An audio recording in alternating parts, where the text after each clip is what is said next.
Hi guys, welcome to the Solcial show. Together with me here is Judy, who is also a Solcial ambassador. Today we will both be talking on propaganda and disinformation. Judy, I think you should go first. Thanks, John.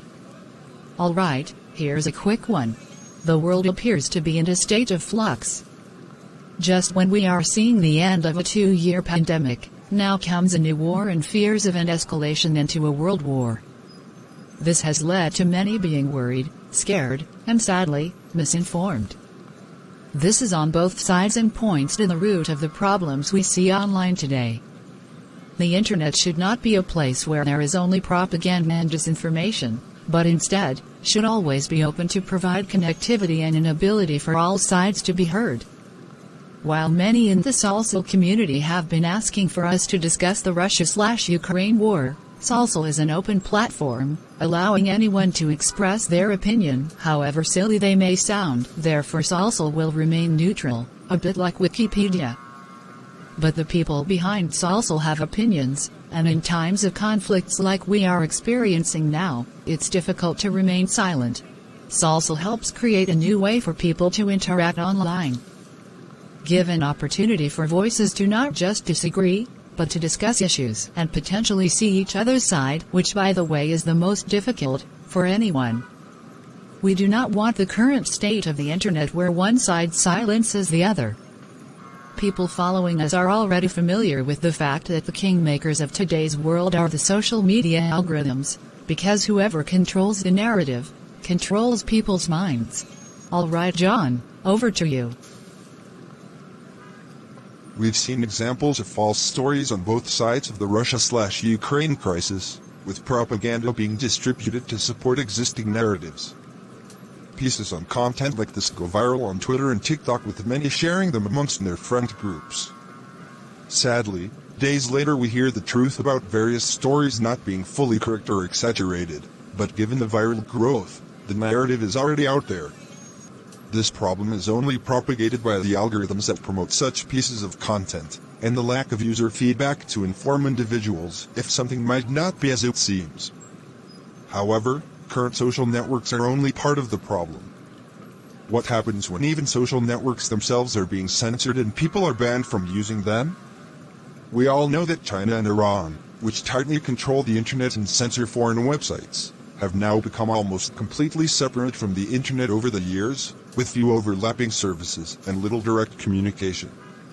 It is now Russia's turn to follow and in the same direction starts to completely censor foreign social networks.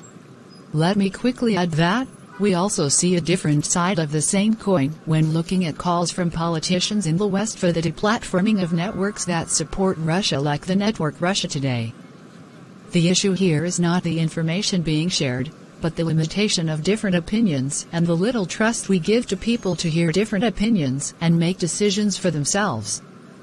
Most people would agree that the moment your country is adding censorship, that is cutting access to the broader internet, imprisoning journalists, or banning people's accounts on Twitter or YouTube, then you should have far less trust in your government. In fact, you should have no trust at all.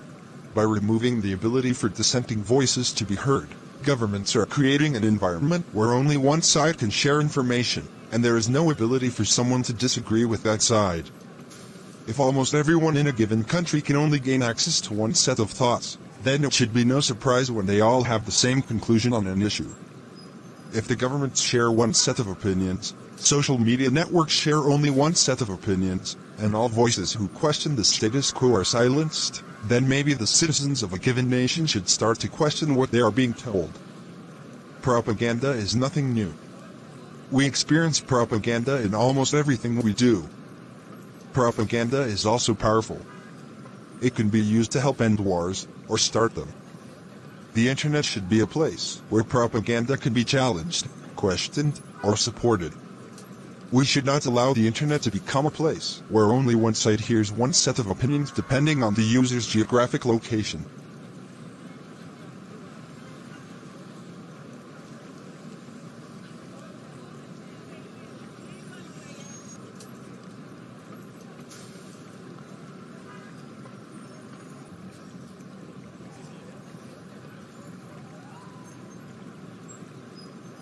If your country is ranked poorly, then be aware that you probably don't have access to unbiased information before forming an opinion about any topic. Try to access information from news outlets where journalists are free to report and do their jobs without governmental interference. If your country is ranked poorly, then be aware that you probably don't have access to unbiased information before forming an opinion about any topic. Try to access information from news outlets where journalists are free to report and do their jobs without governmental interference. Solcial is building to help provide a neutral voice where all sides are allowed to speak freely. Imagine if instead of resorting to name-calling, we as a society could instead listen to those who might not share our views. Imagine if on our social networks we weren't forced to hear only one set of opinions, but instead had an ability to access all sides. Maybe free speech is exactly what the world needs at this moment. When we have freedom of speech, we have the ability to support the truth and decry the lies. We are not forced into hearing propaganda from our governments and can share information without fear of persecution. This is the future Solcial hopes to build. For us at Solcial, this is what we see when we envision the Solcial revolution. Stop the propaganda, stop the censorship, support free-thinking individuals. Join the Solcial revolution. That will be all. Thanks to all viewers.